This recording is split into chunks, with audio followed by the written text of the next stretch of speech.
Baik, bismillahirrahmanirrahim. Assalamualaikum warahmatullahi wabarakatuh. Alhamdulillah, salatu wassalamu ala rasulillah, Nabi Mustafa Muhammad ibn Abdillah. Asyhadu an la ilaha illallah wa asyhadu anna Muhammadan abduhu wa rasuluhu. Allahumma salli ala Sayyidina Muhammad wa ala ali Sayyidina Muhammad. Allahumma la ilma lana illa ma 'allamtana innaka antal alimul hakim. Wa la fahma lana illa ma fahamtana innaka antal jawadul karim. Wa la hawla wa la quwwata illa billahil aliyil azim. Allahumma inna nas'aluka ilman nafi'a wa rizqan thayyiba wa amalan mutaqabbala. Allahumma inna na'udzubika min ilmin la yanfa' wa qalbin la yakhsha' wa amalin la yurfa' wa du'ain la yusma'.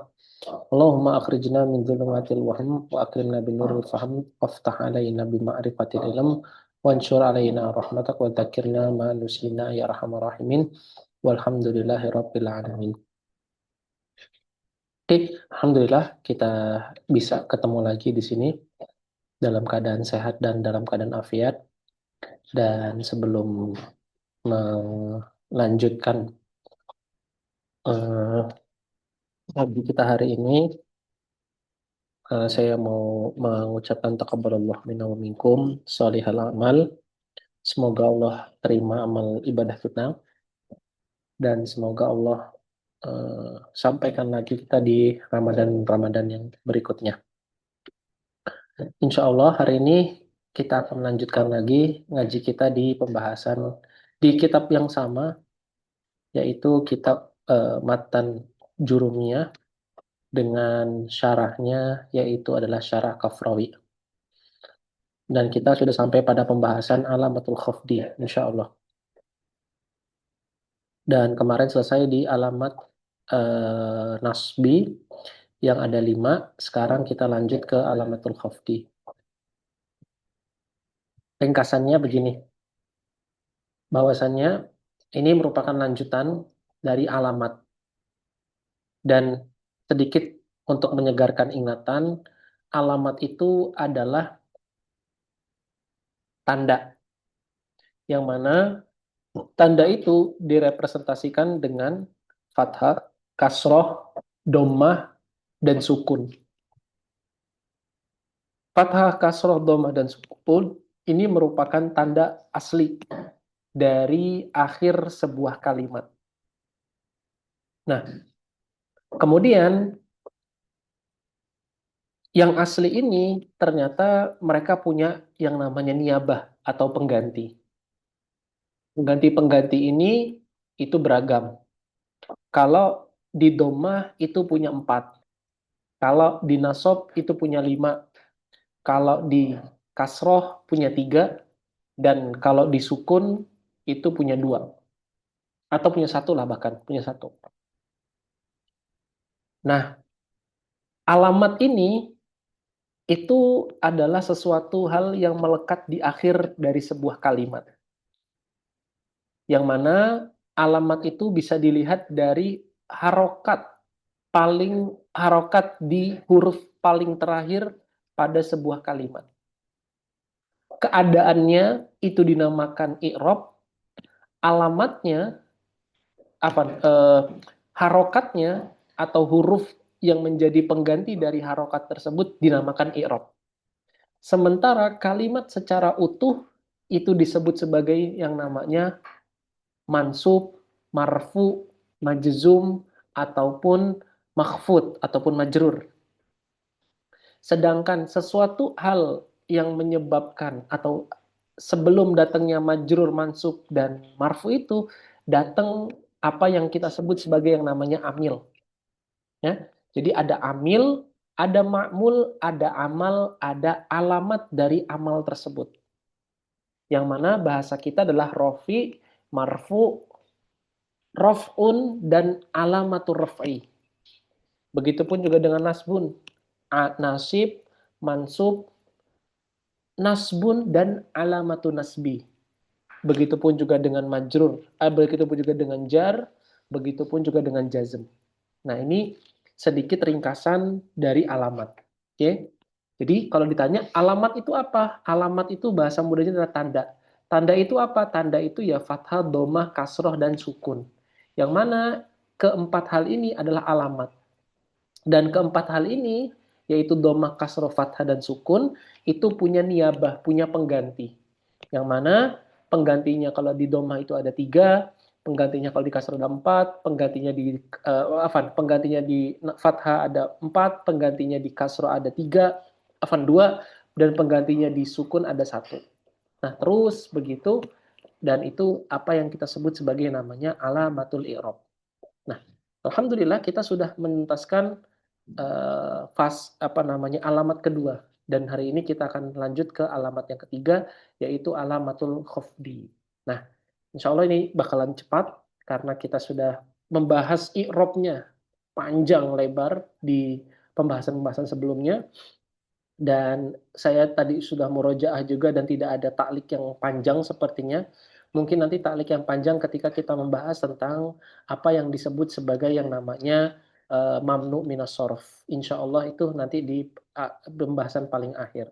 Nah, sekarang kita lanjut dulu di pembahasan alamatul khafdi. Nah, tapi sebelum dilanjut, ada nggak nih pertanyaan terkait dengan materi ini atau di materi-materi sebelumnya yang berkaitan dengan nahwu?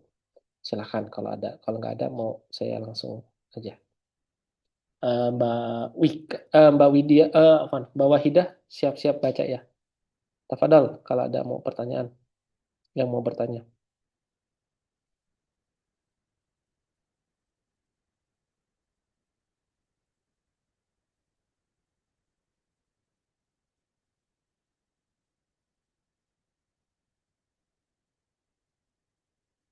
Nggak ada? Oke. Yuk, Mbak Wahidah, minta tolong saya bantu baca.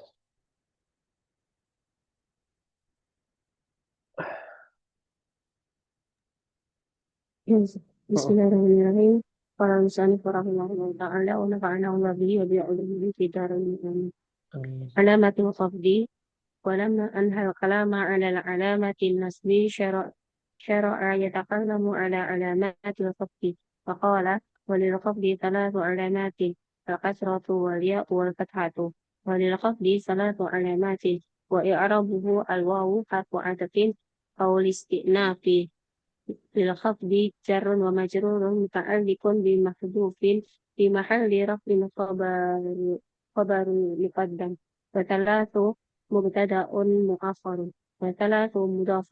وعلامات مضاف إليه. الكسرة برفع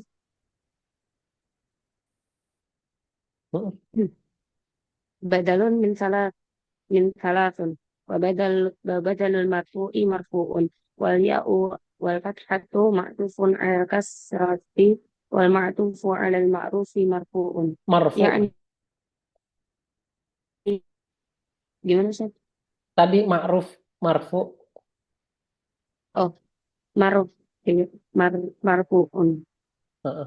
Terus. يعني أن للخفض 3 علامات: العلامة الأولى الكسرة وبدأ بها لكونها الأصل. العلامات الثانية الياء وثنى بها لكونها نبات الكسرة. Coba ini aslu apa asla تنش coba. gimana tuh? Ini al aslu apa al asla tadi? Kenapa dibaca al aslu? Al hmm, ini failnya bada'a. Eh, Failnya bada'ah. Kan bada'ah huwa. hmm, hmm. Al asal Ustaz. Al asla kenapa al asla? Hmm, maf'ulnya bada'a.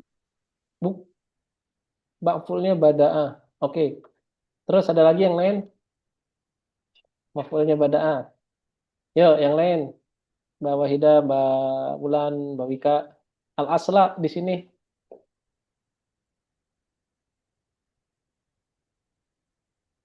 Ada yang tahu?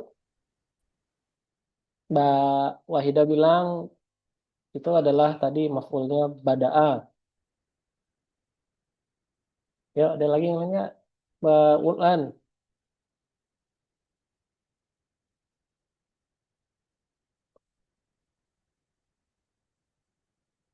Ayo, ada nggak? Ah, oke. Mbak Wika, Khobar kana Ustaz. Eh, Betul, khobar oh iya kana. bener ya. Nah, Khobar Ustaz. kana, Mbak Wahidah. Kan ini kan Hmm. kauniha. Kauniha, Hmm. haknya itu isimnya. Kauniha berarti dia butuh khobar kana. Jadi tadi kalau ditanya, lalu Ustadz maf'ulnya bada'a mana? Biha nih. Nih, bihanya ini nih. Wabada'a biha, wabada'a musonif bi kasroti. Berarti kasrohnya itu menjadi maf'ulun bihi tapi jar majrur. Liqauniha, bahwasannya si apa namanya kaunnya dari kasroh tadi itu al asla. Jadi al kasroh itu al aslu. Nah, kurang lebih begitu takdir kalamnya. Siap ya? Oke, lanjut. Nah, makanya di sini kan binta dia. Berarti di sini jadi apanya? Jadi khobarnya kanan. Hmm.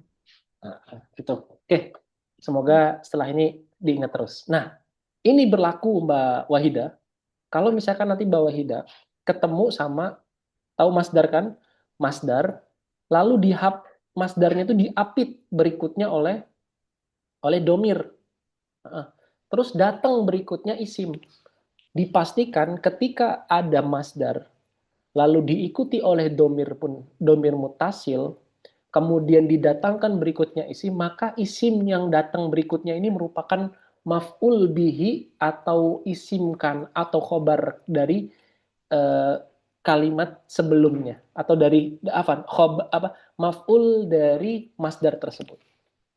Nanti akan ditemui kok dan akan terus ditemui di kitab-kitab yang lain.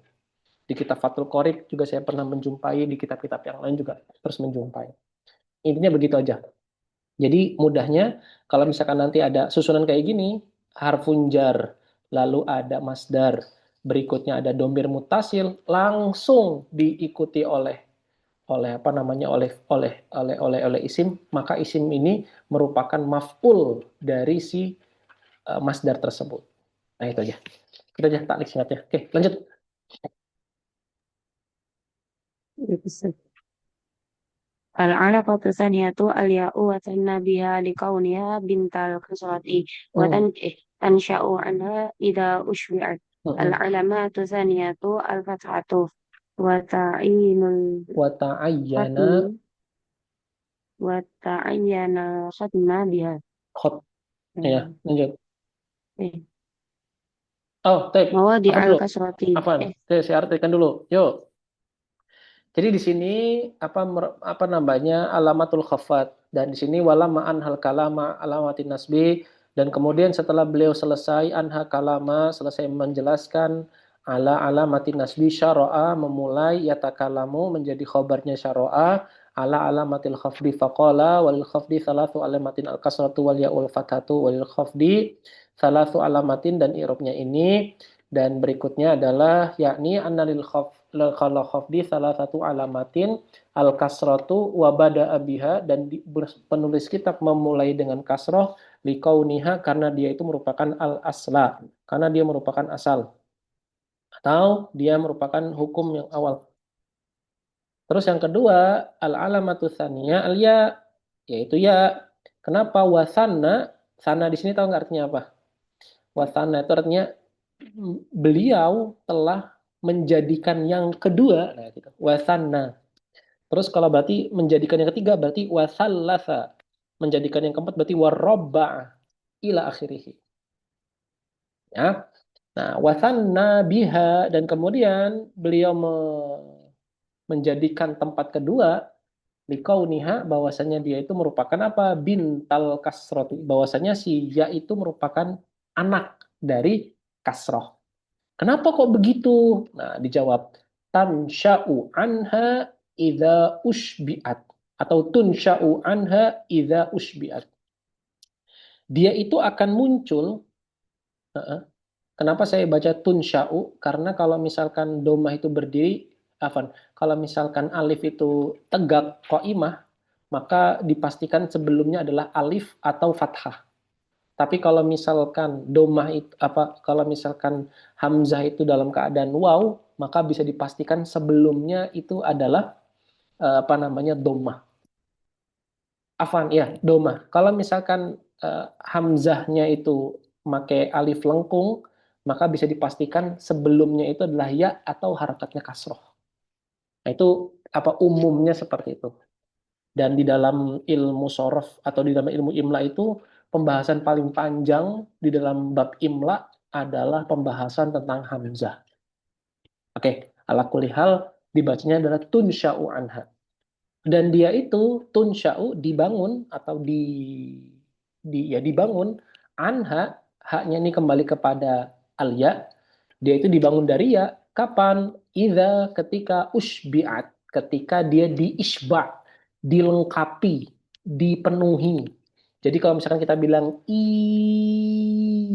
ya, kalau misalkan ketika kita mengisba tapi nggak keluar huruf ya, maka kasroh kita tuh salah. Karena patokan dari seseorang itu bilang ya-nya itu tepat adalah ketika dia itu menjadikan kasroh sebagai patokannya, sebagai acuannya, kemudian lahirlah huruf ya. Nah, itu adalah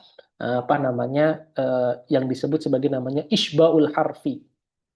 Kalau di kitab fikih isba itu namanya isbagul wudu, menyempurnakan wudu. Tapi kalau di bab tajwid dan di bab ilmu arabiyah namanya isba. Jadi penyempurnaan atau pelengkapan ila akhirih. Alamatus salitsah, dan alamat yang ketiga adalah al-fathah. Jadi ini merupakan wa ta'ayyanal khatmu biha, dan beliau atau wa ta'ayyana al-khatma biha tadi. Dan beliau mengakhirkannya dengan apa yang disebut sebagai namanya fathah. Nah, ini merupakan alamat. Oke, ada pertanyaan sampai sejauh ini tentang alamatul khafdi?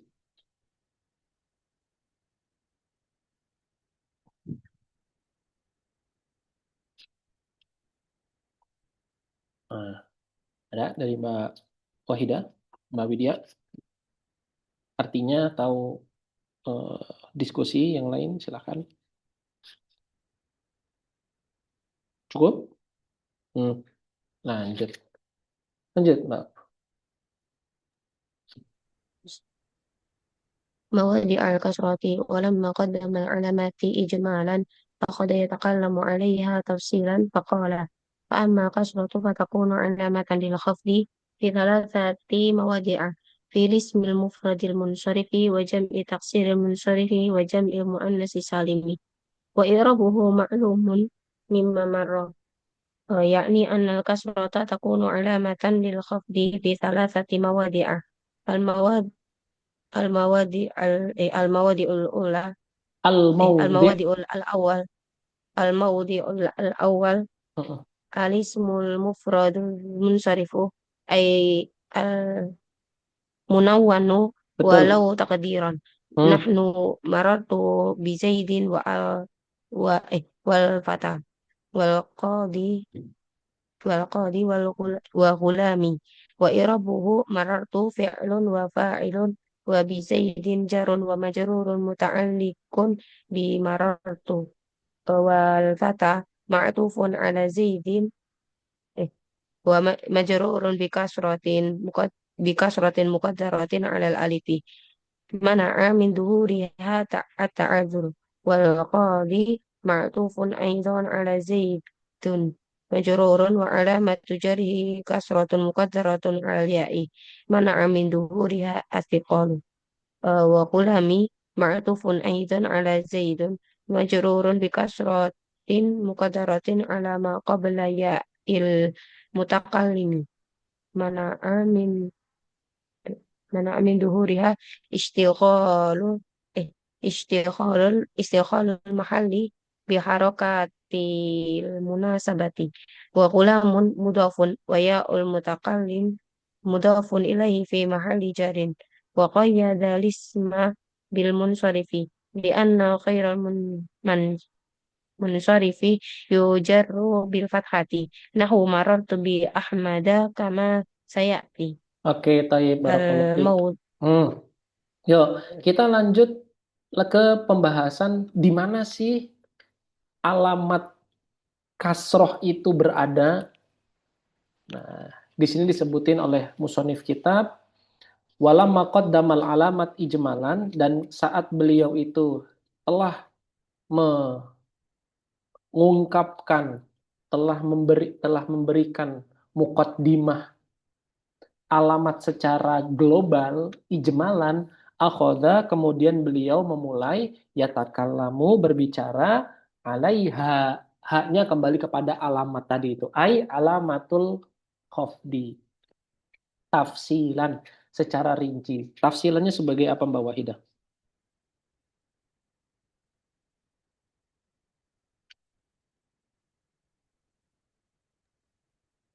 Yes. Oke, betul, barakallahu fiik, sebagai hal dia. Oke. Ijmalan juga ini sebagai hal juga. Oke, barakallahu fiik. Ya, lanjut. Fa'amal kasratu fatakunu alamatan lil khafdi fi thalathati mawadi'a fil ismil mufradi munsarifi wa jam'i taktsir munsarifi wa jam'il muannatsi salim. Jadi di isim mufrad, jamak taksir, jamak muannats salim. Ini adalah tempatnya. Nah, beliau katakan wa i'rabuhu ma'lumun mimma marra. Nah, beliau sudah kelihatannya sudah mulai capek. Makanya beliau bilang, udah sama kayak yang kemarin-kemarin atau sama kayak yang sebelum-sebelumnya. Nah, artinya hal yang kemarin kita lakukan, mendetilkan i'rabnya kemarin itu adalah hal yang meniscayakan kita untuk mendetilkan itu. Dan saya untuk tugasnya mendetilkan, dan mbak-mbak sekalian dan ibu sekalian itu tugasnya untuk mengetahui. Kenapa? Karena musonif kitab berikutnya sudah tidak memberitakan kita lagi. Dan beliau katakan wa i'rabuhu ma'lumun, sudah diketahui, mimma marro, dari yang pernah sudah berlalu. Nah, jadi kalau misalkan nanti lupa i'rab amma itu apa, kenapa kok harus amma setelahnya ada fa, dan gimana caranya, silakan merujuk lagi. Nah, itu sudah kita bahas panjang lebar di pertemuan-pertemuan sebelumnya. Oke. Terus beliau katakan, beliau tafsirkan maksud dari Ibnu Ajurum, yakni bahwasannya annal kasrota takunu alamatan lil khafdi. Dia menjadi alamat. Ingat alamat tadi apa, Mbak Wahidah? Kalau ditanya alamat ringkasnya, Understood. alamat itu apa ringkasnya? Tanda pun Betul, tanda. Tanda diwakili dengan apa aja? dengan yang fathah itu ya. Ah, Fathah, terus? kasroh, doma, sukun. Taib, Mbak Widya, kalau sukun dia dia ada tandanya apa aja selain sukun? Tanda untuk jazm, tanda jazm ada berapa? Atau alamatul jazmi? Nah, Hasfun dan satu doang, satu aja.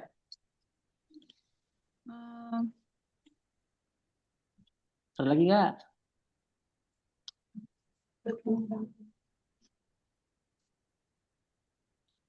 Ada lagi nggak Bu Endah alamatul jazm selain hasfun nun?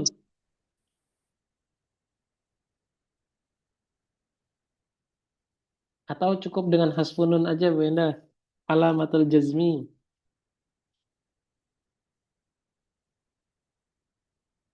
Oke deh.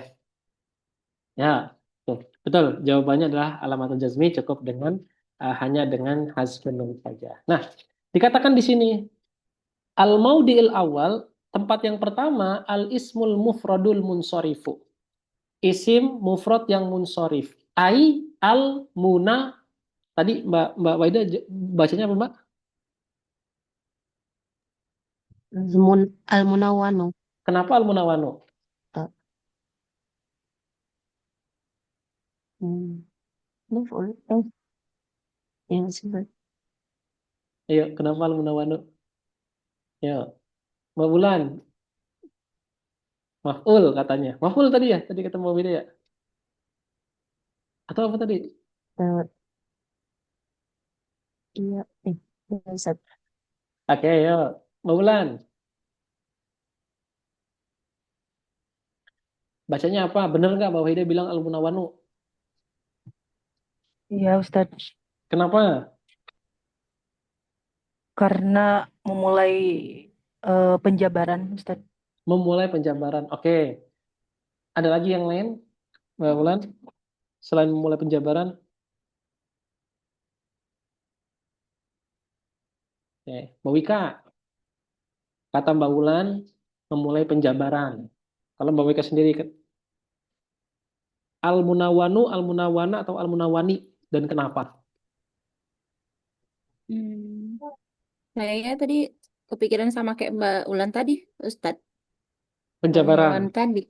Iya, tapi nggak tahu Oke. ya. Saya emang Oke. kurang ragu sih di sini. Tago, oke. Ya, Mbak Widya. Mm-mm. Hmm. Baik. Apa ini kita sembari langsung apa namanya praktik lah. Ya, Mbak Widya, ada jawaban? Kenapa dibacanya al-munawwanu, munawana, munawani?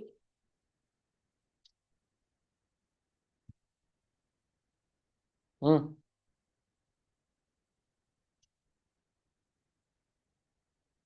Ada jawaban dari Mbak Widya? Gak tahu Ustaz. Nah, oke, kalau nggak tahu, oke. Mbak Wenda, sepakat ya? Teman-teman sepakatnya al-munawwanu, tapi ragu, ada yang nggak tahu dengan alasannya. Oke, jawabannya tepat al-munawwanu. Alasannya kenapa? Karena dia merupakan harfu tafsir. Apa dia itu merupakan tafsir atau bayan. Bahasa lainnya badal mungkin. Jadi huruf ai ini itu disebut sebagai namanya harfu tafsir. Sedangkan i'rab setelah kata ai itu mengikuti i'rab sebelumnya. Maka tadi sudah benar, al-ismu al-mufradu al-munsorifu ai al-munawwanu. Nah, munawwanunya ini, nah ini sebagai apa? Sebagai tafsir dari al-munsorifu.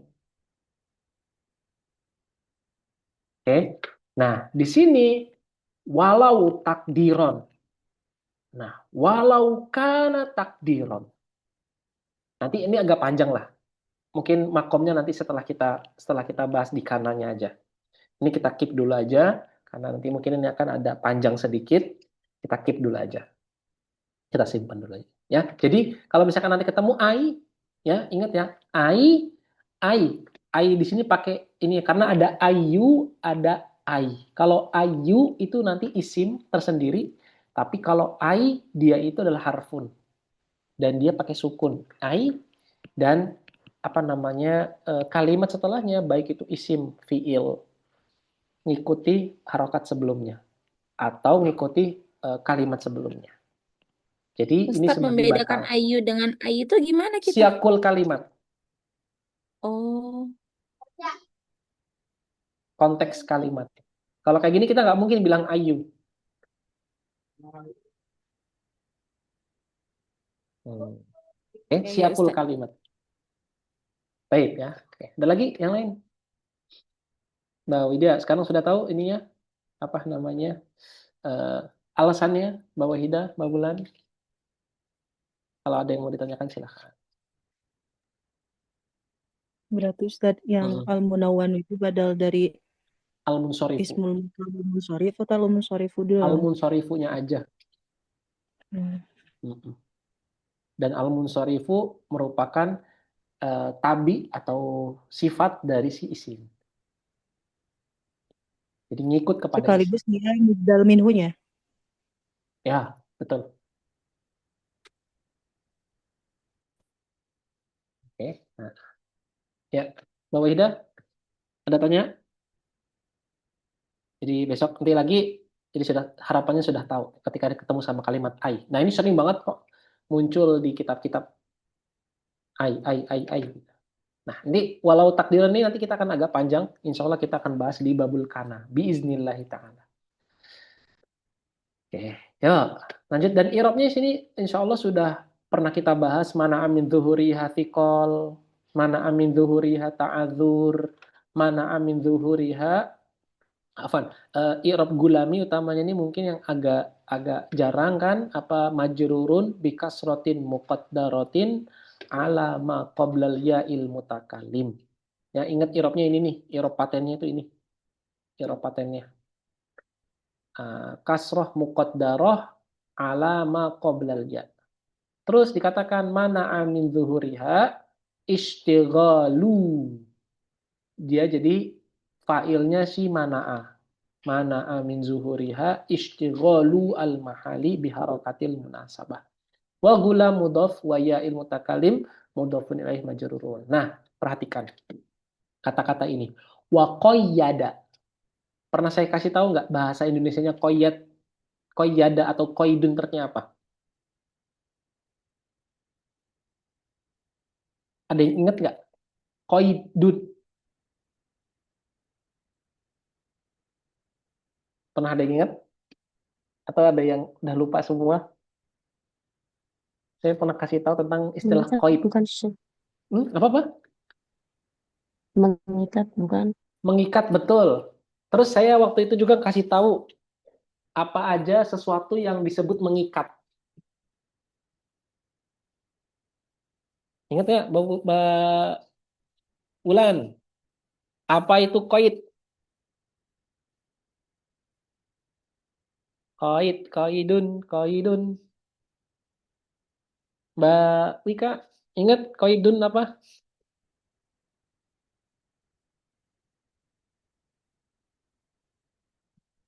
Mbak Widya, ingat Enggak, qaidun? Ustadz. Ingatnya dibatasin aja. Diberi batas atau diberi syarat gitu. Oh, betul, itu nggak salah. Cuman apa ajanya itu nggak tahu atau Ya, lupa. ini Ustadz. Nah, oke, nggak ingat. Oke. Qaidun itu adalah sesuatu yang didatangkan untuk mengumpulkan, catat, qaidun adalah sesuatu yang didatangkan untuk mengumpulkan atau menghalangi atau menjelaskan fakta.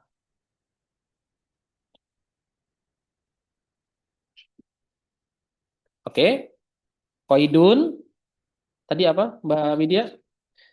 Sesuatu yang apa? Yang didatangkan untuk mengumpulkan apa tadi? Me- me- me- me- membatasi dan menjelaskan fakta.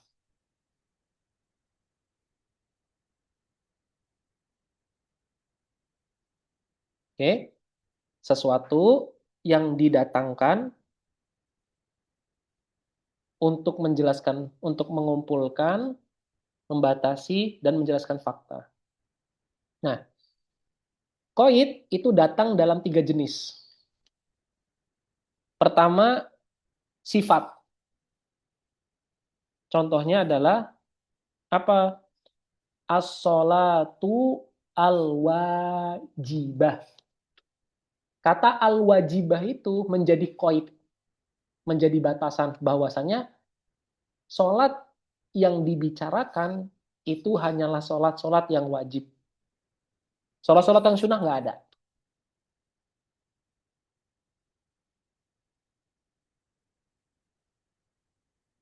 Yang kedua, dengan mudhofun ilaih. Dengan mudhof ilaih. Contohnya kayak gimana? Contohnya adalah kitab. Itu kan sesuatu yang umum. Terus kita kasih mudhof ilaih, kitabun nahwi. Nah, kata-kata an-nahwi itu menjadi qaid, menjadi batasan bahwasanya kitab yang dibicarakan itu bukan kitab sorof, bukan kitab balaghah, bukan kitab fikih, tapi kitab nahwu aja. Itu model kedua. Model ketiga, dengan jar dan majrur. Qaidnya itu dengan jar dan majrur. Misal contoh, begini contohnya. Zaidun kal asadi. Zaid itu seperti macan, singa. Kesamaannya dalam perihal apa? Dikatakan fi asyajaati, dalam keberaniannya. Nah, kalimat jar dan majrur itu menjadi qaid, menjadi batasan bahwasanya keserupaan Zaid dengan singa itu terbatas pada keberaniannya saja. Enggak dalam seluruh hal, tapi dalam keberaniannya. Nah, itu namanya qaidun dengan jar dan majrur.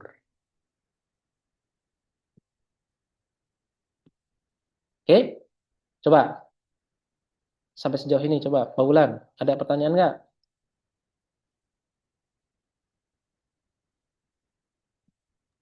Maksudnya si koid ini makna Heeh. dari kedudukannya itu sebagai jar majrur bisa atau gimana Ustaz? Iya, dia itu datang dalam keadaan atau dia itu datang sebagai jar majrur, sebagai idofah, sebagai sifat gitu loh Mbak. Contoh misalnya gini deh. Tapi Contoh misalnya gini. Kitab Alkitab Alkitab Al-Madrosiyah, kitab belajar. Kitab belajar. Nah, kata belajar itu menjadi koid bagi kitab. berarti secara makna koid gitu ya. Kan maksudnya kalau di sini di kitab ini kan disebutin di lafadznya yaitu koid gitu Ustaz. Heeh. Berarti kalau yang dimakna sifat mudhof ilaih jar majrur itu maksudnya Kedudukannya. di kedudukannya. Kedudukan dia di i'rab. Dia datang dalam keadaan menjadi sifat, menjadi jar majrur, dan menjadi mudhofun ilaih.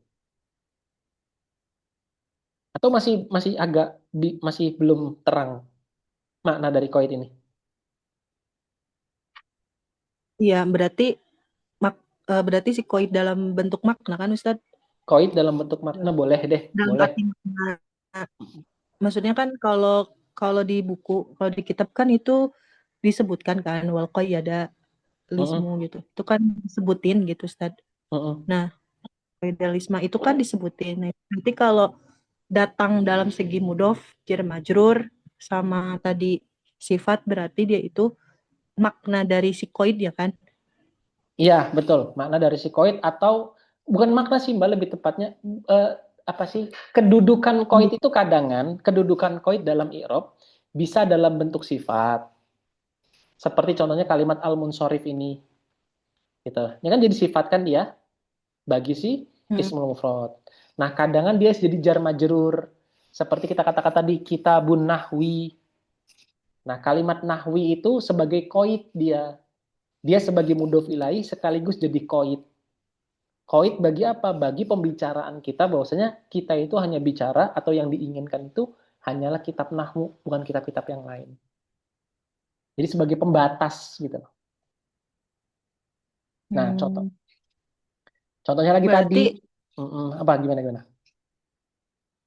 Berarti secara apa namanya pendekatan makna dari si koid itu dengan adanya kedudukan musifat, jar majrur dan juga mudhof ilaih gitu Ustaz.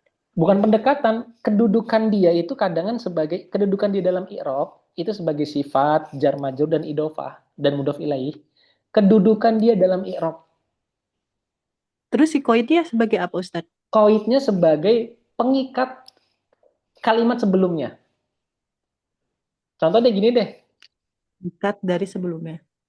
Pengikat dari sebelumnya. Contohnya misalnya gini, kitab. Ada berapa kitab yang ada dalam benaknya Mbak Wulan? Banyak.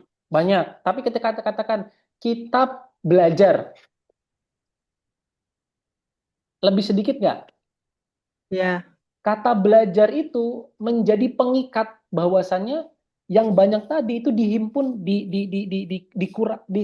dihilangkan kitab-kitab yang di luar belajar. Nah, itu namanya koid. Jadi menyempitkan sesuatu yang mutlak. Menghasar,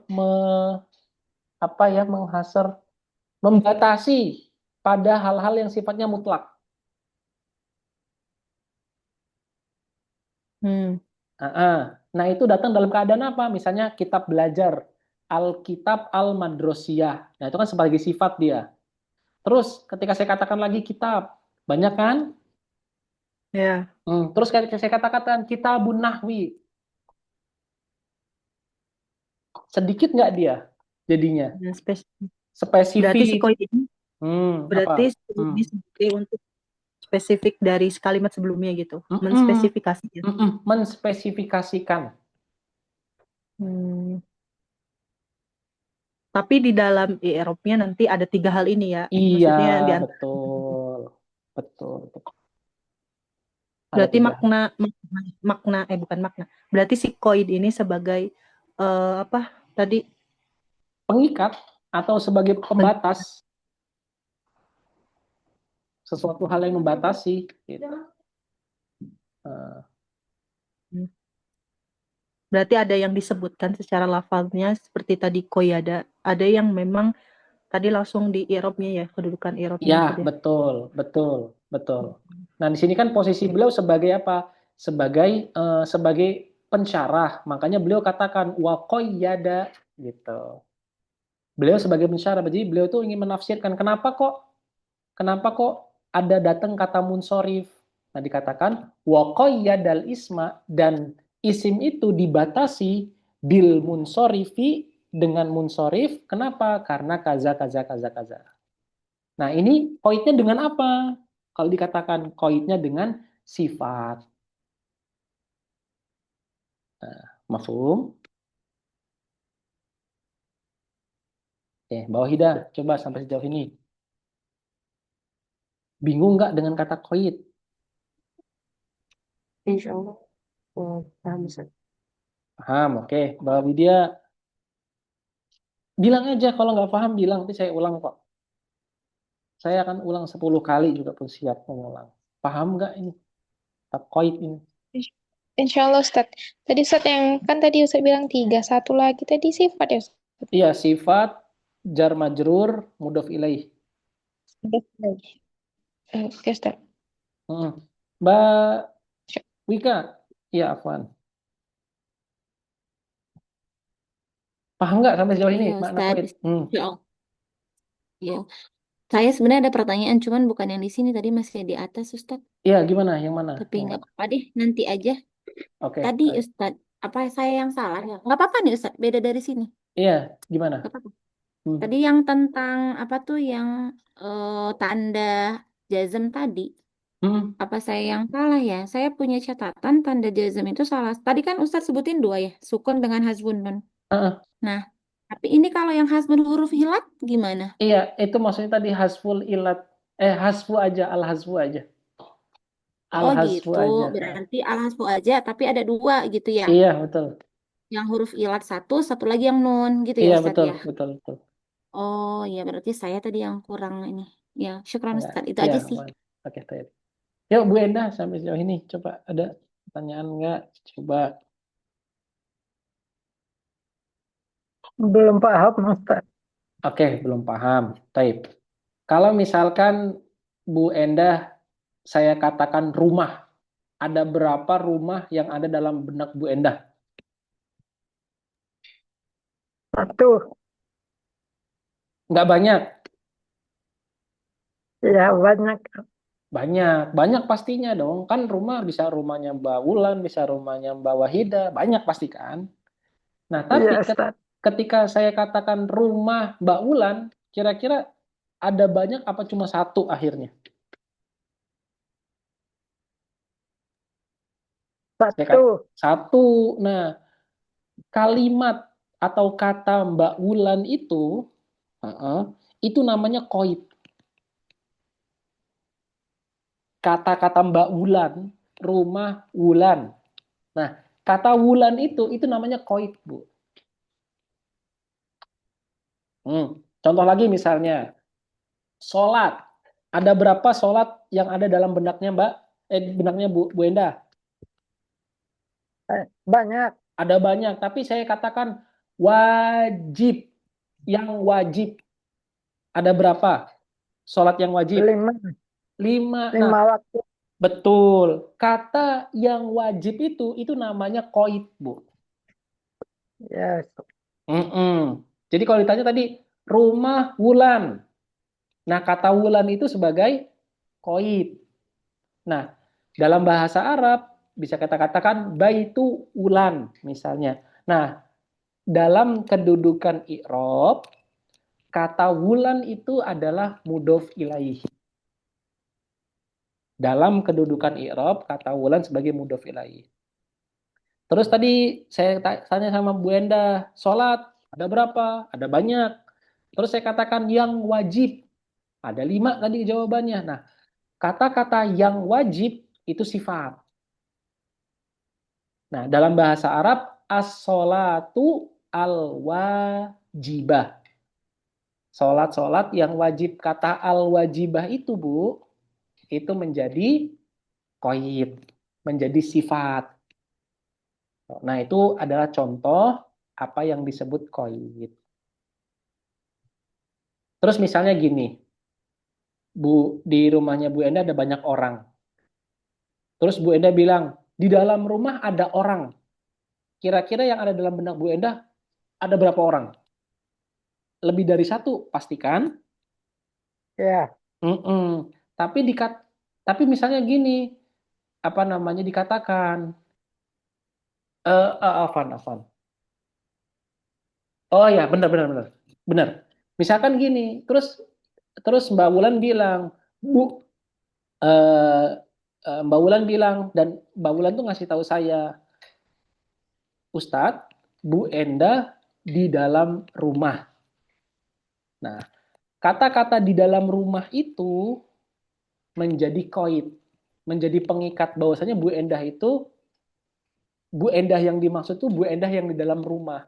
Bukan Bu Endah yang di rumah sakit, bukan Bu Endah yang di pasar, bukan Bu Endah yang di misalnya di masjid, bukan. Tapi Bu Endah yang ada di dalam rumah. Nah, kata-kata di dalam rumah itu menjadi qaid namanya. Menjadi batasan bahwasanya Bu Endah yang dimaksud itu bukan Bu Endah yang di pasar, bukan Bu Endah yang di rumah sakit, bukan Bu Endah yang di masjid, tapi Bu Endah yang di rumah. Nah, kata-kata yang di rumah itu adalah qaid namanya, Bu. Jadi, qaid itu kayak semacam kita membatasi pikiran orang yang nanti akan disangkanya itu banyak hal. Gitu. Seperti tadi kita katakan, sholat. Wah, banyak. Sholat apa yang kamu maksud? As-sholatul wajibah. Baik. Terus berikutnya, tadi kita tanyakan rumah. Rumahnya siapa? Karena rumah kan banyak dalam kepala kita. Oh, rumahnya Wulan. Nah, kata Wulan itu menjadi menjadi qaid karena dia tentang mudhof ilaih. Terus Bu Endah, iya Bu Endah yang mana? Bu Endah yang di pasar, Bu Endah yang di rumah sakit, Bu Endah yang di perpustakaan, yang di masjid. Oh, dikatakan Bu Endah fil baiti atau fit dari Bu Endah yang di rumah. Kata-kata yang di rumah itu menjadi qaid. Tuh. Oke. Itu ya. Nah, itu apa yang disebut sebagai namanya qaid. Nah, ini dikatakan di sini wa qayyadal isma bil munsharif. Berarti dengan apa Mbak Wahida al munsharif di sini? Qaidnya dengan apa? Dengan mudhof ilaih, dengan jar majrur atau dengan sifat? Bil munsharif ya, Ustaz. Dengan apa? Jar majrur. Dengan al munsharif. Hah?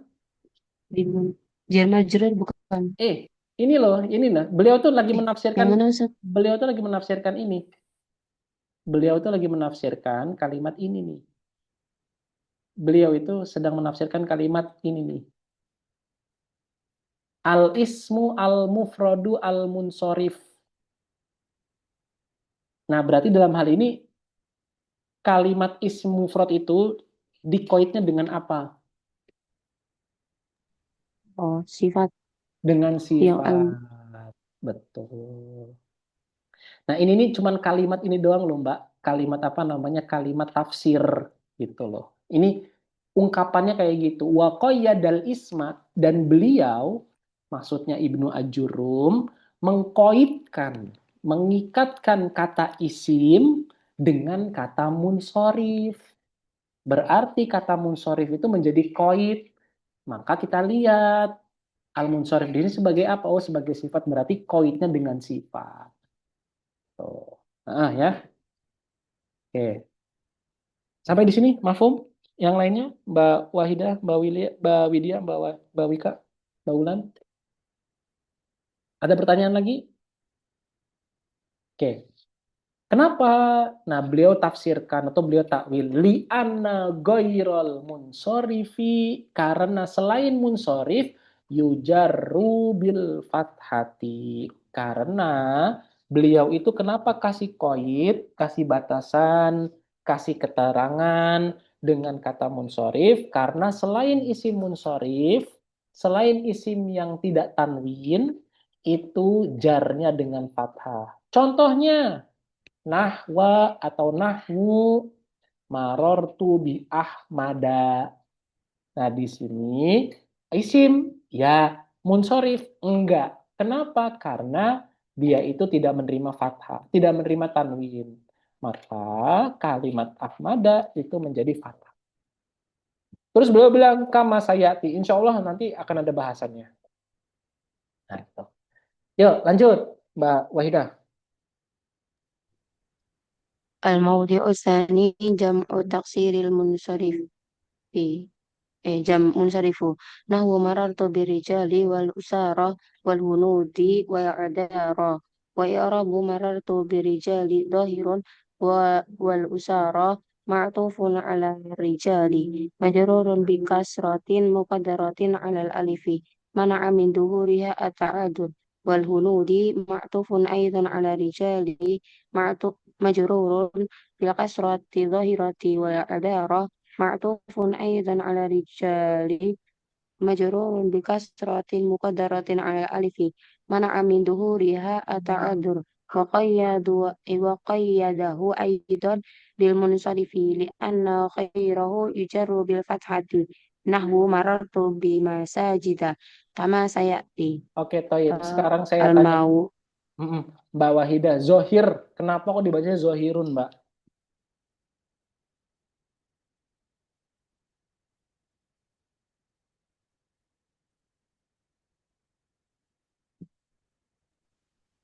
Hal. Bukan bukan Mas. Ya, apa? Mbak Wika, zohirun. Kenapa dia dibaca domatain? Khobar, Ustaz. Khobar dari?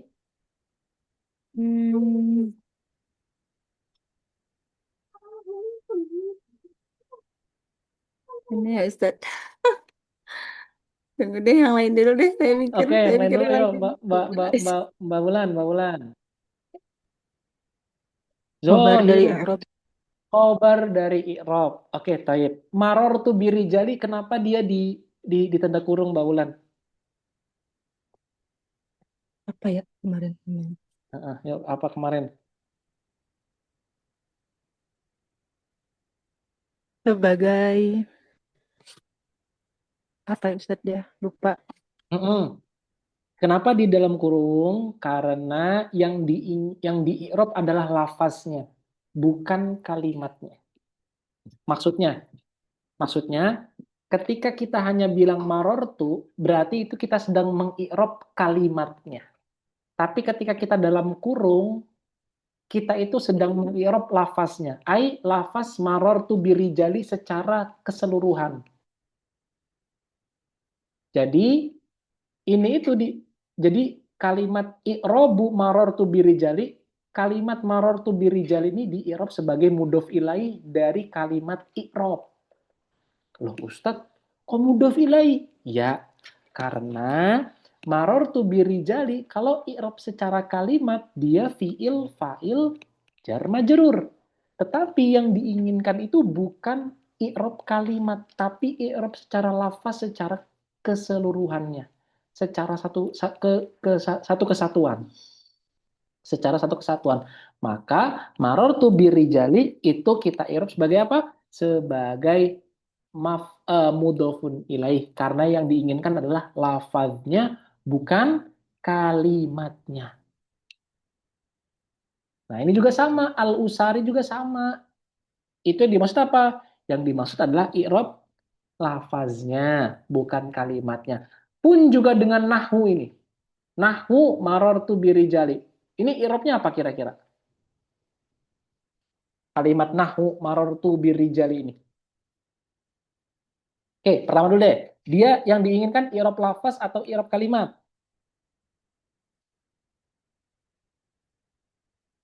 Yuk, jawab. Yuk, jawab. Nah, lafaz. i'rab lafaz. Oke, kalau i'rab lafaz berarti pertanyaan kedua, i'rab lafaz kedudukannya sebagai apa? I'rab lafaz ini kedudukannya sebagai apa?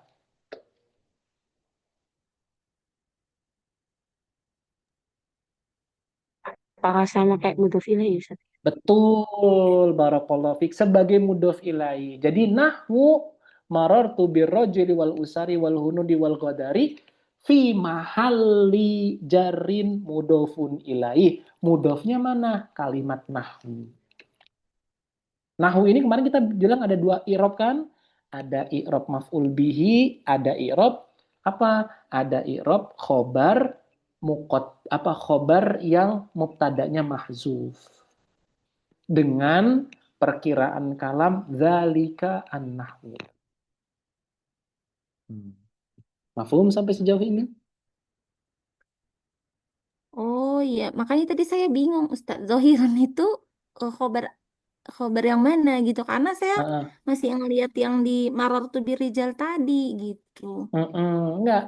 Dan ingat, Oh ini kita ada tanda baca. Tanda baca ini sebenarnya iya ya. ini kita jadi acuan kita untuk mengi'rab. Ya ya Ustaz, lebih jelas insya Allah. Oke, sekarang berikutnya, kalau saya tanya, kalimat usari yang diinginkan itu i'rab kalimatnya apa i'rab lafaznya Mbak Widya?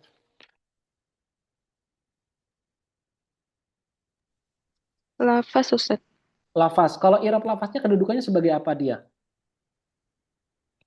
Maf'ul bih tadi, Ustaz. Maf'ul bih dari? Dari i'rabu. Emang i'rabu dia fi'il? Kok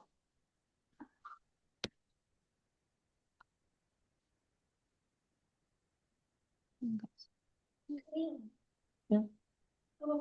Hmm.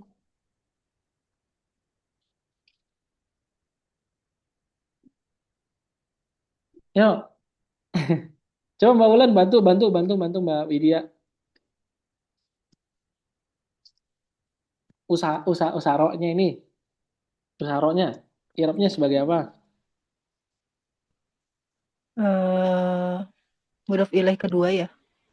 Ma'tuf ke marartu birijal. Ma'tuf. Oke. Terus dia kalau itu kedudukannya atau i'rabnya marfu, mansub, Majrur. majrur. Oke, terus kalimat ma'tufnya dibaca apa? Kalimat ma'tufnya nih, kalimat ma'tuf. Mana? Yang mana? Mubtada dia. Mubtada. Oke. Iya. Sebentar Ustadz. Ya. Ini yang lafaz. Bedanya lafaz, kan tadi lafaz kan? Pasti i'rab lafaz ya sama atau i'rab satu lagi apa? I'rab kalimat. I'rab kalimat. Nah, sedangkan kalau misalkan berarti tanpa, kan ada di kitab itu ada yang di kurung, ada yang enggak kan Ustadz? Nah, berarti tergantung dari penggunaan si buka kurung ini Ustadz. Iya. Nanti i'rabnya. Dan itu nanti juga tergantung dari ya pinternya kita untuk meninjau apakah yang diinginkan itu i'rab lafaznya atau i'rab kalimatnya. Kecerdasan kita dalam membaca nas itu yang akan menuntun kita untuk selamat kita atau tidaknya membaca. Kalau di kitab saya contoh yang misalnya gimana? Yang kayak tadi kan yang waqayyadal isma bil munsorifi di kitab Heeh. saya kan nggak dikurung kan. Oh, kalau Nah, ini, terus. sedangkan kan kalau di PDF kan dikurung. Mm-mm. Berarti juga itu sebagai apa? Berarti itu juga membedakan ya nanti si i'rab kalimat dengan i'rab lafaz gitu. Enggak, kalau Lafzi. kalau kalau kalau yang begini, ini tuh Nah, adalah hasil dari suntingan. oh kalau suntingan nggak perlu. Enggak perlu. Oh, Kalau ini kan memang aslinya dia. Gitu. Mm-mm. Mafhum nggak? Oke, berarti kalau sekarang. suntingan nggak perlu i'rab Ustaz. Bukan nggak perlu di-i'rab, tetap perlu di-i'rab, cuman yang membedakan antara suntingan. Jadi kalau suntingan itu sama kayak teks aslinya. Sama kayak teks aslinya. Jadi Hmm. yang di-i'rab adalah kalimatnya. Oh, Eh, yang di-i'rab kalimat. Jadi ada jadi di-i'rab satu persatu, bukan di-i'rab lafaznya. iya ya. Mm-mm. Oke, Mbak Wika, coba wal usaro di sini i'rabnya apa? Eh, tadi Mbak Wulan belum selesai. Jadi i'rab usaro apa? Maktuf Ustaz Maktuf dari dari marortu birijal Oke, baik. Terus maktufunnya sebagai apa? sebagai majrur ataupun majrurun kan dia mudhof ilaih Ustaz. Oke, baik. Ya enggak? Ya, saya tanya makanya. Ya enggak? Yuk, Mbak Wika, ya enggak, Mbak? Mbak Wulan tanya, ya enggak? Maktuf.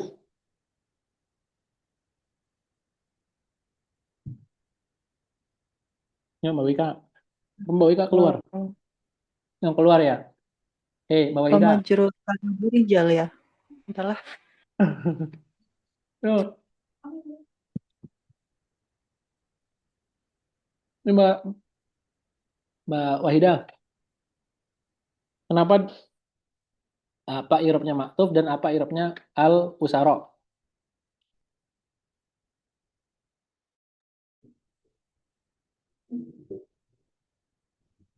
Ya Ustaz ya. Kalau maktuf itu kayak dohirnya bukan tadi yang i'rab dohir. Gimana? Kan kalau al-usara itu maktufnya ke marfu'i rijal, berarti maktuf pun itu kayak i'rab dohirun. Ya, oke. Terus jadinya Dia khobar. Tapi khobar. khobar kedua. Boleh nggak sih Ustaz?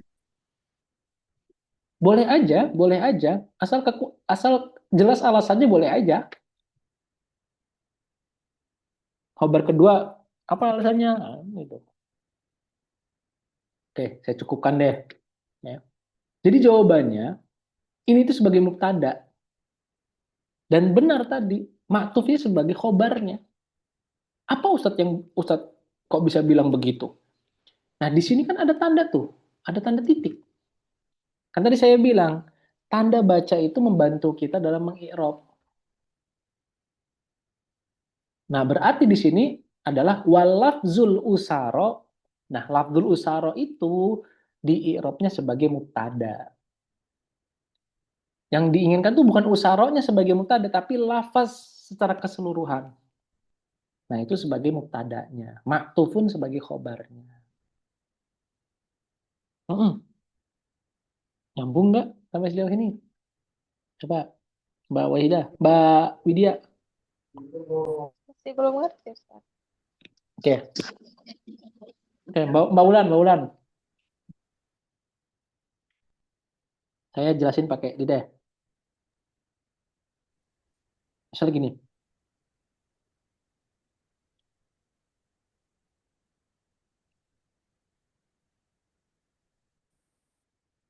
Berarti dia sebagai marfu Ustaz maktufnya. iya, marfu sebagai khobar dia, sebagai khobar dari kalimat usaro. Terus abis itu maktuf marfuun khobar. Khobar. Juga dia sebagai mubtada gitu. Dia sebagai khobar terus apa tadi? Tapi dia juga sebagai mubtada gitu, Ustaz. Oh enggak, dia harus jadi satu aja. Gini Hmm. deh, contoh misalnya.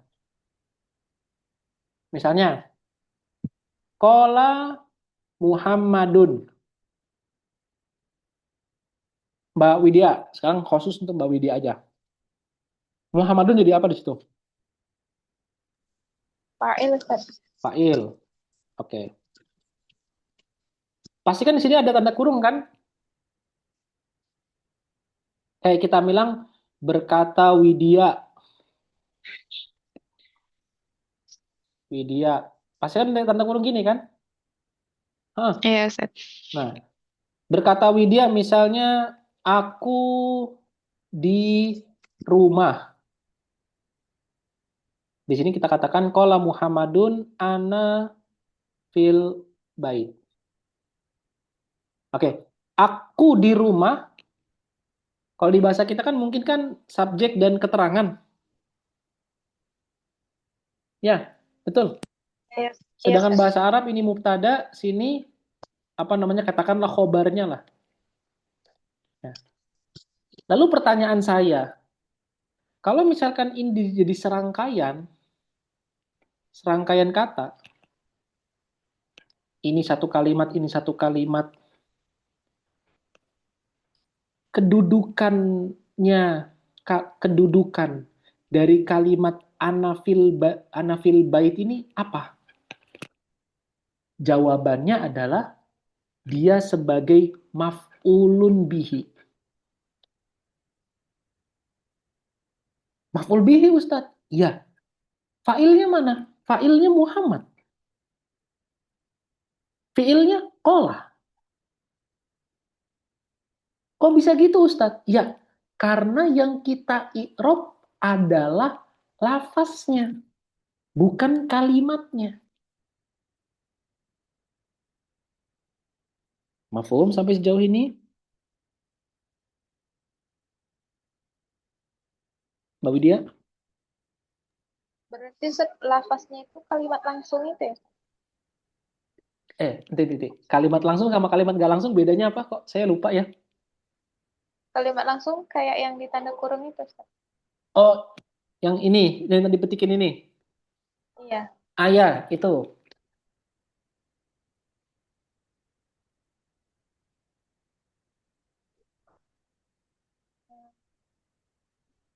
Mafhum?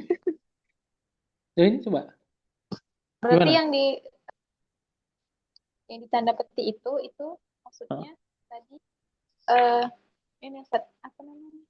Yaitu lafaz yang dia di i'rab tapi i'rabnya i'rab lafaz gitu, bukan? Iya, i'rabnya i'rab lafaz. Jadi kayak seolah-olah ini tuh kayak satu kesatuan aja loh, Mbak. Jadi kayak satu kalimat aja deh gitu. Bukan satu-satu kayak yang sebelumnya gitu. Bukan. Kalau yang satu-satu itu disebut sebagai namanya i'rab kalimat. Ya Ustaz, masih di kepala itu masih ya, kalau kalimat itu yang panjang. Suaranya jauh, Mbak. Maaf. Iya Ustaz, kan kalimat dalam bahasa Arab itu kan maksudnya kata ya kan Ustaz? Bukan ini masih belum apa namanya? Masih belum ya apa namanya? Di kepala lah kalau kalimat itu satu kata kayak gitu. Makanya tadi agak bingung kayak gitu.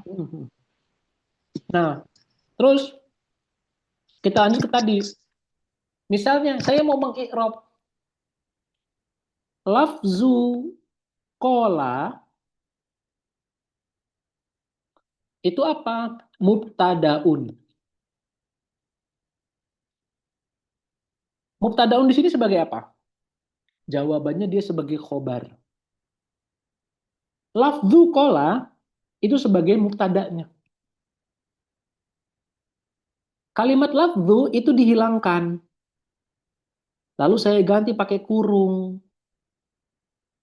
Maka saya katakan kola mubtadaun. Nah, mubtadaun itu sebagai khobar.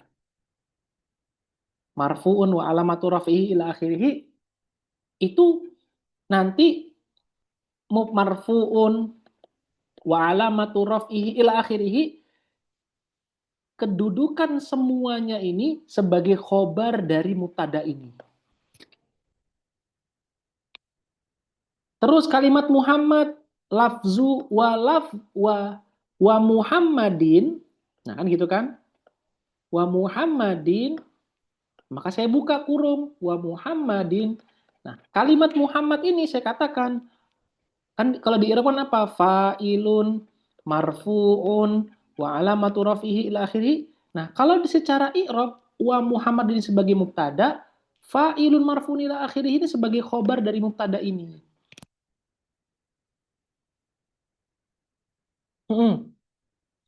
Nah, sama kalimat wal usaro itu sama seperti kedudukannya Muhammad.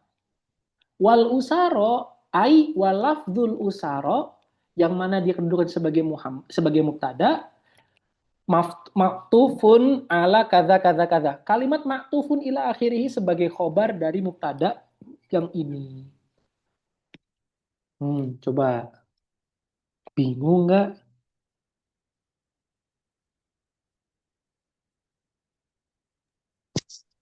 Sudah lebih jelas, Ustaz. Oh, udah lebih jelas, alhamdulillah. Oke, Mbak Widya, Mbak Wahida. Berarti Ustaz wawunya itu wawu istinaf ya, bukan Betul, wawu ataf. betul. Tepat Tapi sekali. kalau di kitab itu tandanya kan koma. Berarti nggak apa-apa. Nggak apa-apa. Nggak apa-apa. Bisa jadi itu maktufnya ke sebelumnya. Atau dia maktuf ke kalimat nahwu yang tadi diperkirakan sama Mbak Wulan. Boleh aja, nggak apa-apa.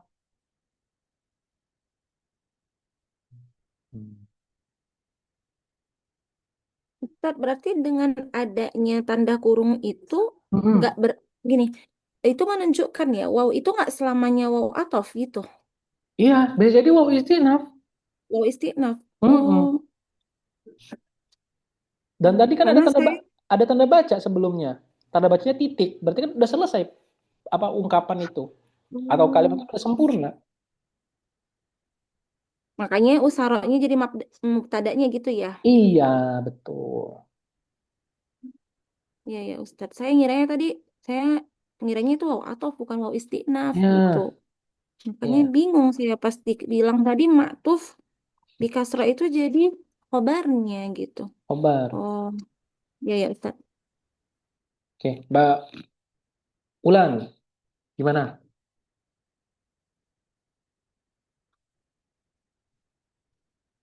Tapi Ustadz apa namanya baca kitab itu kayak dilangsungin mahalnya apa gitu, langsung digituin Ustadz dalam satu kalimat itu, dalam satu apa lafaz itu, berarti kayak gitu aja ya Ustadz ya? Iya, boleh. Tapi kalau misalkan Berarti itu kalau misalkan gurunya minta detilkanlah. detailkan dari segi kalimatnya atau lafaznya Ustadz? Sama kayak gini misalnya, coba i'rab kalimat qala Muhammadun ana fil bait. Misalnya begitu, detilkan. Ana mubtada qala fi'il, fa'ilnya apa Muhammadun, ana mubtadaun fil bait khobarun. Wa jumlatul mubtada wal khobar fi mahalli nasbin maf'ulun bihi, dari fi'il dan fa'ilnya qala Muhammad.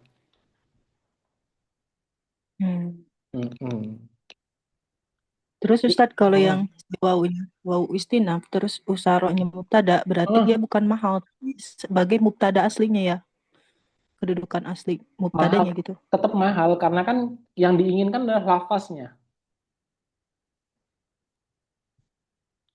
Mahfum kan? Jadi Muhammad di sini kan yang diinginkan lafaznya atau kalimat Muhammadnya itu sendiri?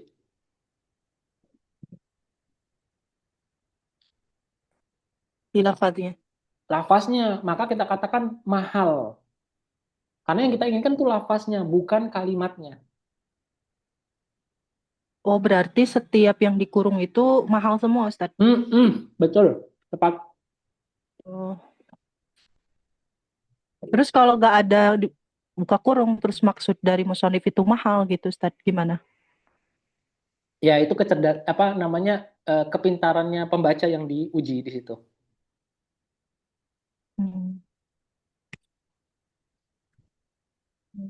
Banyak kayak misalkan baca gitu, fikih gitu kan. Kita kadang kan nggak buka kurungnya, tandanya gitu, Ustaz. Betul. Kadang kan kita langsung dikasih pertanyaan, ini mahalnya mana gitu. Kayak gitu. Nah, itu ketulasan kita.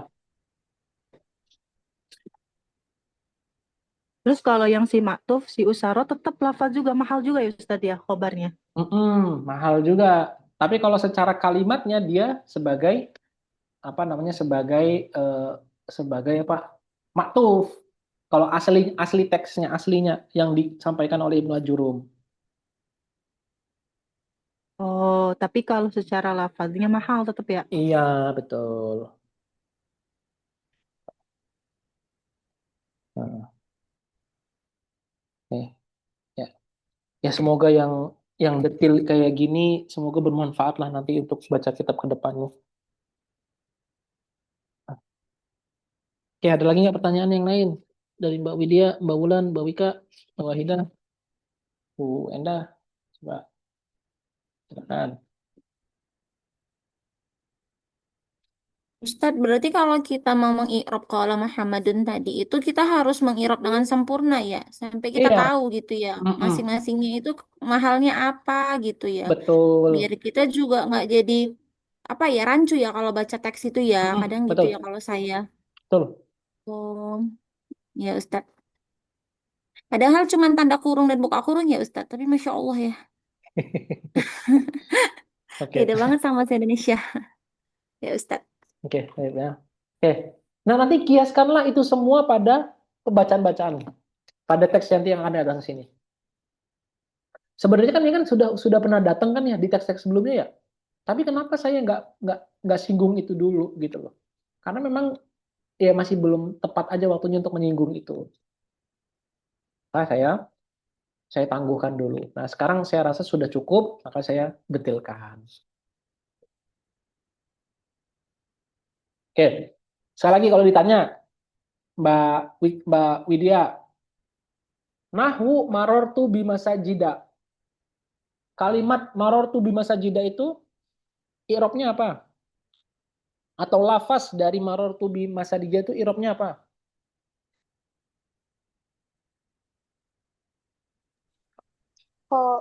Khobar Ustaz. Khobar. Betul nggak, Mbak Ulan? Katanya khobar. Hah? Mudhof ilaih. Betul, mudhof ilaih. Nah, tadi kan juga udah dibilang dari sebelumnya mudhof ilaih dia.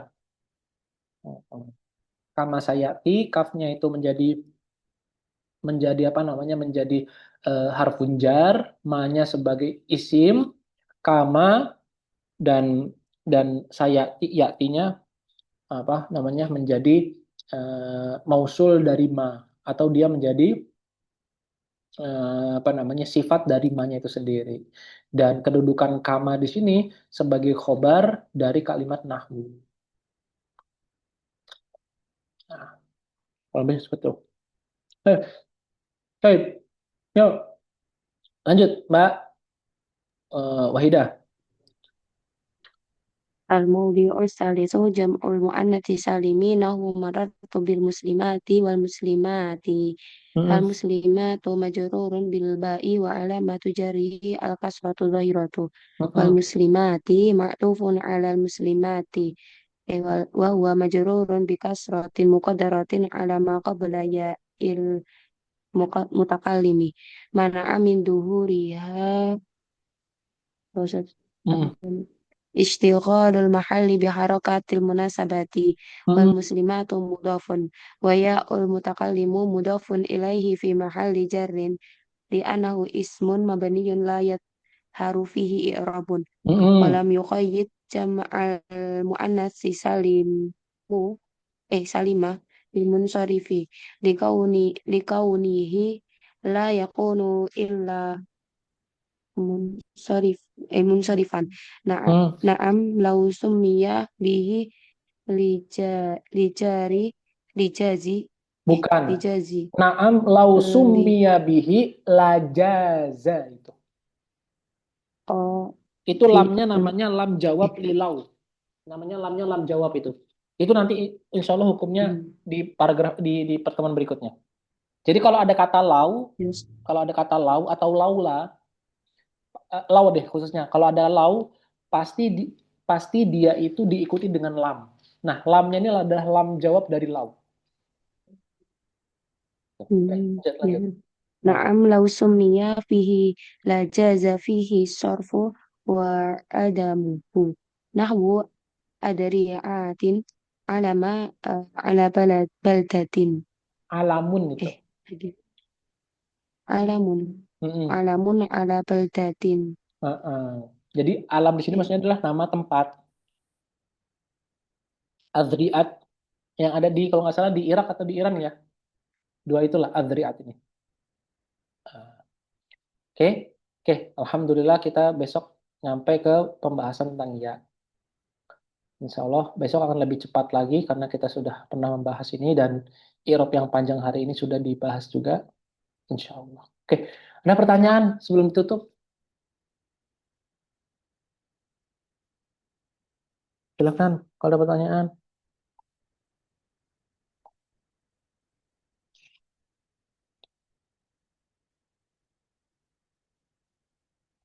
Ya, semoga yang pelan-pelan ini bisa difahami dan bisa langsung diterapkan. Dan yang paling penting sih praktiknya. Praktik itu yang paling penting. Karena tanpa praktik ya kita nggak akan pernah tahu gitu apa namanya benar atau tidaknya. Nah, kemarin tuh kalau nggak salah Mbak Ulan apa ya mengajukan untuk sorogan ya. Betul Mbak? Atau siapa ya? Ya, praktik baca kitab lah. Oh ya. Tapi waktu itu saya belum sempat mau apa belum ada kesempatan untuk bisa. Ya mungkin nanti kalau ada waktunya lagi saya akan coba. Mungkin kita akan coba belajar sorogan masing-masing. Dan tadi sebenarnya sorogan tuh kayak kayak tadi Mbak Wahidah baca, terus ditanya irobnya apa, kenapa irop lengkapnya kayak gimana, kenapa kok dibaca itu. Nah itu namanya kurang lebih sorogan tuh kayak gitu. Nah, tapi insya Allah lah. Insya Allah nanti kalau ada kesempatan saya akan umumkan kalau misalkan ada yang mau. Terus yang kedua, kalau misalkan ada yang mau juga setoran, matan jurumnya tuh bisa ke Mbak Ulan atau ke Mbak Widya tuh. Alhamdulillah Mbak Ulan sama Mbak Widya sudah menghatamkan. Silahkan kalau mau apa murojaah bareng ataupun mau setoran hafalan tuh bisa tuh ke Mbak Widya ataupun ke Mbak Ulan. Itu aja. Dan untuk Mbak Ulan sama Mbak Widya jangan dilupain hafalannya terus di murojaah karena apa yang pernah saya bilang ya bahwasannya ini ada di kitab apa namanya Ta'lim Muta'alim sih. Jadi penulis kitab itu bilang begini, fa in fatakat dunya wa tiba na'imiha faghammid fa innal ilma khairul mawahib. Jadi kata penulis kitab itu begini gini. Kalau dunia dan seisinya itu meninggalkanmu, semua muanya, hartamu, anakmu, keluargamu, kerabatmu, teman-temanmu, semua meninggalkanmu, coba deh kamu pejamkan mata, katanya. Dan kamu rasakan siapa teman yang paling setia menemanimu. Maka kata beliau, fa'innal ilm khairul mawahib. Sesungguhnya yang akan nemenin kita itu cuma ilmu kita. Cuman ilmu kita dan cuman hafalan kita. Maka kalau sudah hafal, mohon dijaga. Karena bayangin itu adalah satu-satunya teman yang akan menemani kita sampai kita mati nanti. Dan semoga rasa kehilangan itu selalu ada. Sehingga rasa menjaga juga selalu muncul. Jadi mungkin sebagian orang itu lupa untuk menghadirkan rasa kehilangan. Sehingga akhirnya dia menyepelekan. Andaikan orang-orang dan para penghafal itu dia tidak menyepelekan itu, dan saya yakin kalau penghafal-penghafal yang rajin mereka pasti akan menghadirkan terus rasa kehilangan itu, sehingga akhirnya penjagaan selalu diperbarui terus. Terus diulangi terus, diulangi terus, diulangi terus. Karena ilmu kita lah yang akan menemani kita. Kalau saya sering berangan-angan dalam kepala itu, kalau saya misalnya kalau ada di sebuah negeri gitu ya, saya nggak punya apa-apa, apa yang saya punya gitu loh. Harta saya nggak punya, terus juga keluarga juga pun jauh, misalnya istri juga saya tinggalkan, misalnya apa yang saya punya? Ya hanya ilmu dan hafalan saya. Dari ilmu dan hafalan saya ini yang akan menjaga saya. Jadi nasihat untuk saya malam ini atau sore ini adalah ketika punya hafalan, dijaga betul-betul hafalan itu. Sedikit nggak apa-apa. Yang penting dia menjaga kita. Atau kita menjaga dia. Sehingga nanti dia akan menjadi bekal kita di akhirat kelak. Gitu. Dan yang kedua, jangan minder, jangan iri, jangan, wah kamu udah pinter ya, kamu banyak hafalannya ya, kamu banyak ini. Ingat loh, orang justru ketika kita itu kita tuh hadirkan gini, ketika kita iri minder, kita coba hadirkan, ya Allah, kira-kira apa ya nanti ujian yang akan diterima oleh fulan atau fulanah yang punya banyak ilmunya itu. Jangan dikira orang banyak ilmunya itu nggak ada ujian, banyak ujiannya.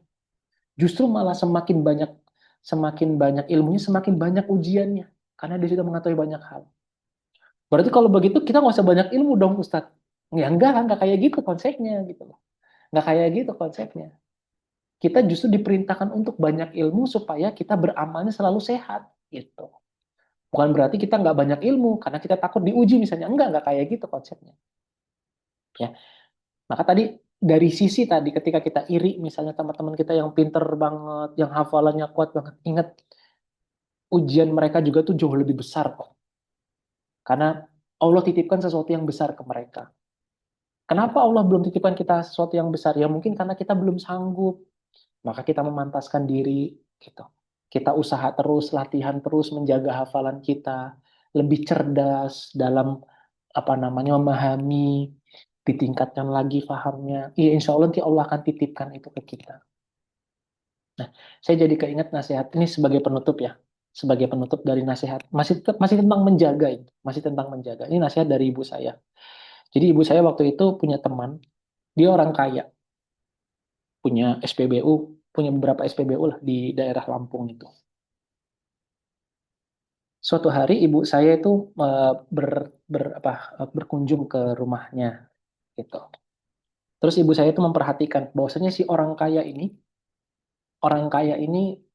selalu menjaga duitnya. Hatta sekalipun Rp1.000. Terus pernah ibu saya itu bertanya, Bu Haji, kenapa kok duitnya kok kan cuma 1.000 doang kok di eman-eman bahasanya. Kok disayang-sayang? Ya Allah Mbak, katanya kan. Di Ibu Haji ini jawab ke ibu saya, ya Allah Mbak, susah nyari duit 1.000 ini, katanya gitu. Makanya saya eman-eman, makanya saya rapihin, saya jaga dia gitu. Terus ibu saya bilang nasihat ke saya gini, itulah bedanya antara mereka yang serius menjaga sama mereka yang nggak serius menjaga. Mereka yang serius menjaga, Allah titipkan lebih banyak lagi. Kenapa? Karena Allah yakin di tangannya uang itu akan selamat.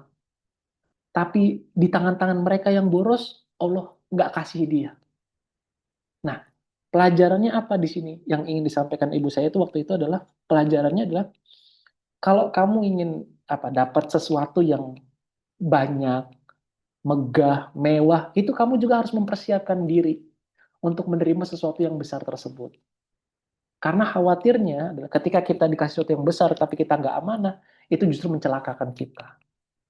Nah, itulah mungkin nasihat dari saya sebagai penutup di majelis hari ini.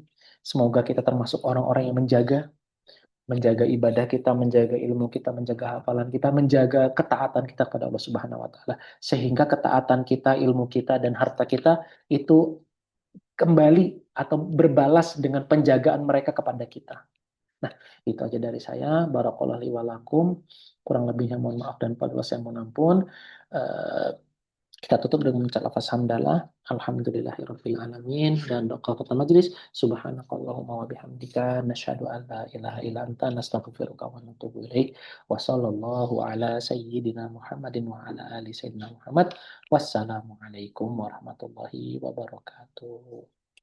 Waalaikumsalam warahmatullahi wabarakatuh. Syukur Ustaz. Jazakumullah khairan. Wa iyyakum.